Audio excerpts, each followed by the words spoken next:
Different by design. Studebaker is.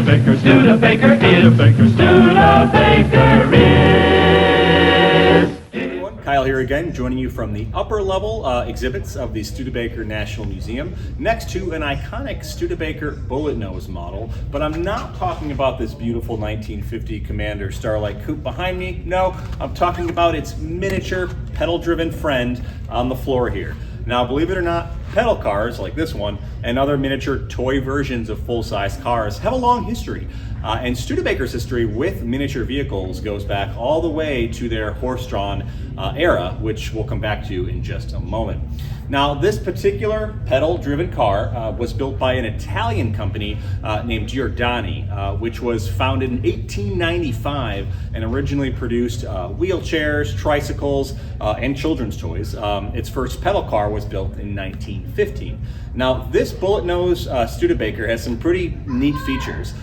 Excuse me, like working headlights, simulated front fog lights, an adjustable rear view mirror, imitation leather, white tires, and double telescoping aerials on the back. So pretty cool. Now, while this is a pedal-driven model, Giordani also built electric model cars for children. Those were powered by a 12-volt battery with a cruising speed of about 5 miles an hour, so not too fast.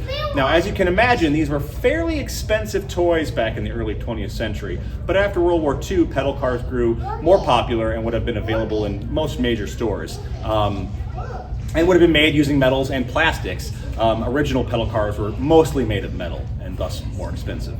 Now, Studebaker also offered a child-friendly version of their 1950 Lark called the Larkette, as you can see in this image here. Now, these were more robust and expensive than pedal cars would have been offered, but were offered for sale by select dealerships when a child's parent bought a new Lark. Now, believe it or not, they were available in both gas and electric models and could achieve a top speed of around 25 miles per hour. Personally, I think this sounds awesome and very fun compared to maybe a modern big wheels, but also incredibly dangerous. As I said before, Studebaker's foray into miniature vehicles goes back to its horse-drawn days. In the late 19th century, the company also began selling a smaller version of its iconic farm wagon. This was dubbed the Studebaker Jr. Goat Wagon, and these little wagons were originally built as promotional items and later sold by dealerships. So you could buy a full-size wagon and a little goat wagon for your young one. So period advertising, like this postcard you can see here, often show a goat hitched up to a wagon pulling one or more children along a country path or on a farm or something. I like to imagine it was equally likely that an older sibling was happy to give his younger sibling a ride, which probably ended in tears.